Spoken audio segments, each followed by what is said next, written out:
Hi friends, welcome to my channel. Friends, ఇంకెవరైనా నా ఛానల్ని కనుక సబ్స్క్రైబ్ చేసుకున్నట్లయితే వెంటనే సబ్స్క్రైబ్ చేసుకొని బెల్ సింబల్ పైన ప్రెస్ చేసినట్లయితే నేను పెట్టే ప్రతి వీడియో కూడా నోటిఫికేషన్ రూపంలో మీ మొబైల్కి వస్తుంది. ఫ్రెండ్స్ ఈరోజు మనం రెజొనెన్స్ గురించి, దాని యొక్క డెఫినేషన్ గురించి అండ్ దాని యొక్క అప్లికేషన్స్ గురించి నేర్చుకుందాం ఫ్రెండ్స్. అంతేకాకుండా ఎకో అంటే ప్రతిధ్వని గురించి, ప్రతిధ్వని యొక్క అనువర్తనాల గురించి ఈ వీడియోలో మనం నేర్చుకుందాం ఫ్రెండ్స్, వాట్ ఈజ్ రెజొనెన్స్? ఇది జనరల్గా ఫ్రెండ్స్, ఇక్కడ రెజొనెన్స్లో మనము ఒకే పౌనఃపున్యం కలిగి ఉన్నటువంటి రెండు బాడీస్ని తీసుకోవాలి ఫ్రెండ్స్. ఇక్కడ ఒకే పౌనఃపున్యం కలిగి ఉన్నటువంటి రెండు బాడీస్ని తీసుకోవాలి. అందులో ఒక బాడీని కనుక వైబ్రేట్ చేసినట్లయితే రెండో బాడీ కూడా ఆటోమేటిక్గా వైబ్రేట్ అవుతుంది. ఈ ఫినామిననే రెజొనెన్స్ అని మనం పిలుస్తాము. సో ఇందులో రెజొనెన్స్లో చాలా ఇంపార్టెంట్ ఫ్రెండ్స్. రెజొనెన్స్లో రెండు బాడీస్ యొక్క ఫ్రీక్వెన్సీ సేమ్ ఉండాలి ఫ్రెండ్స్. రెండు బాడీస్ యొక్క ఫ్రీక్వెన్సీ సేమ్ ఉండాలి.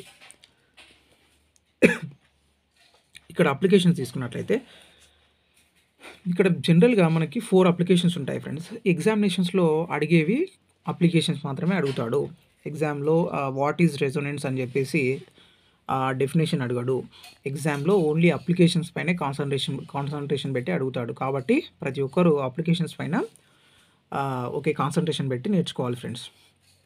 ఇక్కడ ఫస్ట్ అప్లికేషన్ వచ్చేసి the soldier are asked to halt their march fast when the approach a small bridge to collapse of the bridge to avoid collapse of the bridge due to resonance.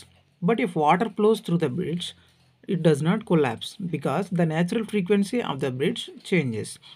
Hence the phenomena of the resonance does not take place.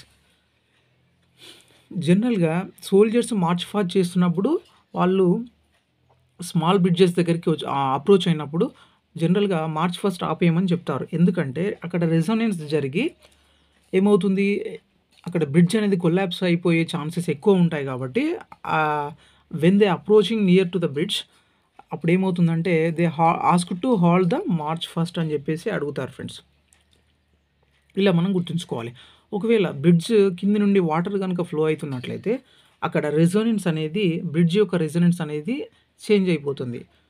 అక్కడ change అయిపోవడం వల్ల resonance అనేది జరగదు. Excuse me.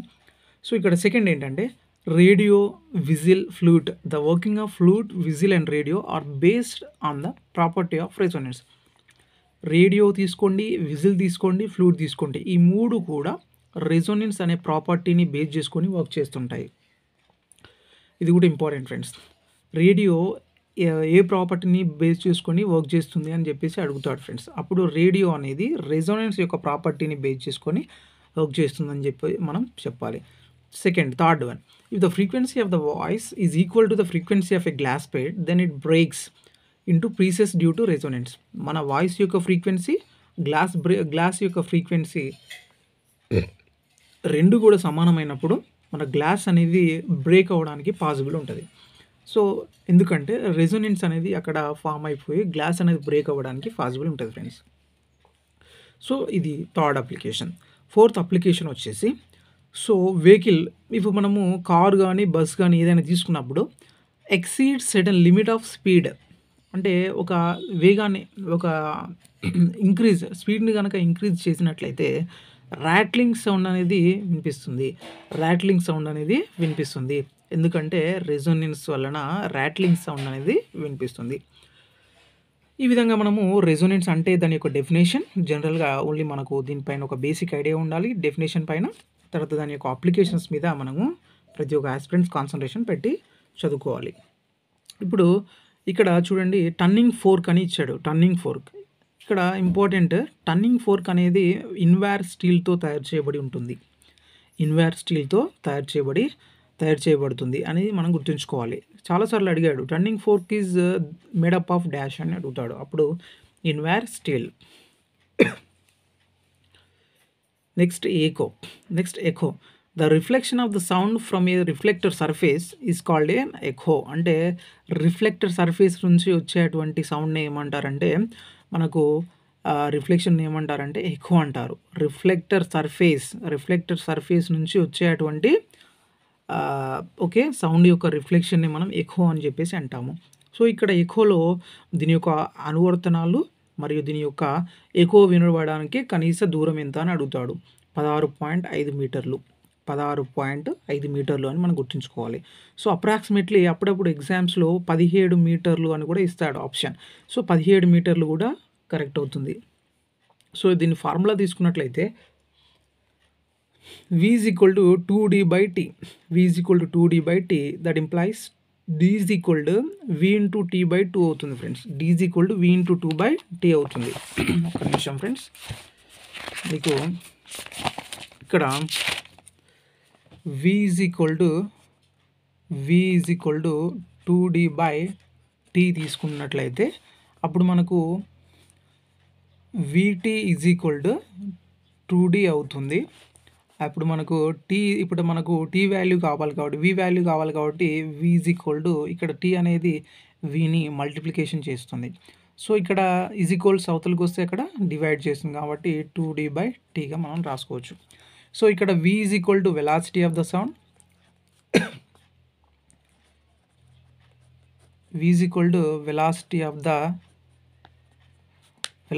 the sound, and d is equal to distance, d is equal to distance,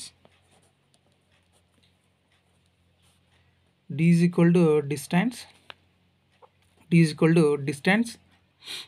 Next t is equal to time, t is equal to time taken. Here we take t is equal to 1/10 seconds, 1/10 seconds. So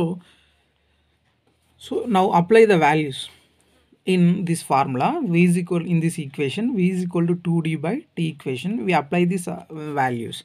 So v is equals to, so d value రాయండి friends, d value. So ఇక్కడ d value రాస్తే కనుక ఏమవుతుంది friends, so d is equals to, so vt is equals to 2d. that implies d is equals to v into t/2 అవుతుంది. So distance is equals to v into t/2 అవుతుంది, v into 2/2 అవుతుంది. So ఇక్కడ v అనేది velocity 330 metre per second వస్తుంది friends. ఎందుకంటే sound యొక్క velocity in air 330 metre per second అవుతుంది. Into time taken 1/10/2. 2 అంటే ఇక్కడ వేసుకోవచ్చు కదా ఫ్రెండ్స్. సో ఇలా మనము చేస్తే కనుక 0 get cancel, and here 33 half, 33లో ఆఫ్ ఎంత friends, 16.5. So 16.5 meters. This is distance. So ఎక్కువ వినిపించడానికి కావలసినటువంటి డిస్టెన్స్ ఎంత ఉండాలి ఫ్రెండ్స్, 13.5 మీటర్స్ ఉండాలి, 13.5 మీటర్స్ ఉండాలి. ఏం లేదు ఫ్రెండ్స్. సో ఇక్కడ v is equal to 2 into d/t అనే ఈక్వేషన్ గుర్తుంచుకోండి. ఈ ఈక్వేషన్ నుండి vt is equal to 2dగా రాస్తాము. సో అప్పుడు మనకు v is equal to 2d/t రాస్తాము. అప్పుడు vt is equal to 2d అయినట్లయితే d వాల్యూ ఇక్కడ దీన్ని మనము మల్టిప్లికేషన్ చేస్తుంది కాబట్టి, సో దీన్ని ఈ 2 అనేది ఇటు సైడ్ తీసుకొస్తే డివిజన్ చేస్తుంది కాబట్టి d is equals to v into t/2. ఇక్కడ ఈ యొక్క ఈక్వేషన్స్లో వాల్యూస్ని కనుక అప్లై చేసినట్లయితే v equal to velocity of the sound అవుతుంది, d is equal to distance అవుతుంది, t is equal to time taken అవుతుంది ఫ్రెండ్స్. ఇది ఇక్కడ 1/10 సెకండ్ తీసుకోవాలి, v value 330 metre per second తీసుకోవాలి. సో ఇక్కడ బై 2కి 2, సో 330, v వాల్యూ 330 వేసుకున్నాము, అండ్ t వాల్యూ 1/10 సెకండ్ వేసుకున్నాము, అండ్ 2 వాల్యూ 2 వేసుకున్నాము. So 0 get cancel. ఇక్కడ 33/2 అంటే 33 ఆఫ్ అన్నట్టే కదా ఫ్రెండ్స్. సో 33లో ఆఫ్ ఎంత, 16.5 మీటర్స్ అని మనం చెప్పుకోవచ్చు. సో ఈ విధంగా మనము సో ఎక్కువ వినిపించడానికి కావాల్సినటువంటి కనీస డిస్టెన్స్ ఎంత ఉండాలంటే 16.5 మీటర్స్ ఉండాలి, 16.5 మీటర్స్ ఉండాలి. ఇలా మనము ఎక్కువ గురించి మనం చెప్పుకోవచ్చు. సో నెక్స్ట్ అప్లికేషన్స్ వచ్చినట్లయితే అప్లికేషన్స్లో మనకు ఇక్కడ చూద్దాం friends. The stethoscope was invented by Lenneck. It works on the principles of the multiple reflection of the sound. స్టెథోస్కోప్ని ఇన్వెంట్ చేసింది లెన్నెక్ అనే శాస్త్రవేత్త, దీన్ని ఇన్వెంట్ చేశాడు. సో ఈ స్టెథోస్కోప్ ఏ ప్రిన్సిపల్ మీద ఆధారపడి వర్క్ చేస్తుంది అనేది క్వశ్చన్. అప్పుడు మీరు ఏం చెప్పాలంటే multiple reflection of the sound. Multiple reflection of the sound అనే ప్రిన్సిపల్ మీద బేస్ చేసుకొని వర్క్ చేస్తుంది. నెక్స్ట్ సోనార్ దేని మీద బేస్ చేసుకొని వర్క్ చేస్తుంది అని అడుగుతాడు. అప్పుడు మనకు reflection of the sound wave. ఇక reflection of the sound wave అంటే ఎకో అని చెప్పుకోవచ్చు కదా friends. Reflection of the sound wave అంటే ఎకో అన్నట్టు. సో నెక్స్ట్ వెల్ యొక్క డెప్త్ తెలుసుకోవడానికి, వ్యాలీస్ యొక్క డెప్త్ తెలుసుకోవడానికి, అంతేకాకుండా మైన్స్ యొక్క డెప్త్ తెలుసుకోవడానికి ఈ యొక్క ఎకో అనేది యూజ్ చేస్తారు.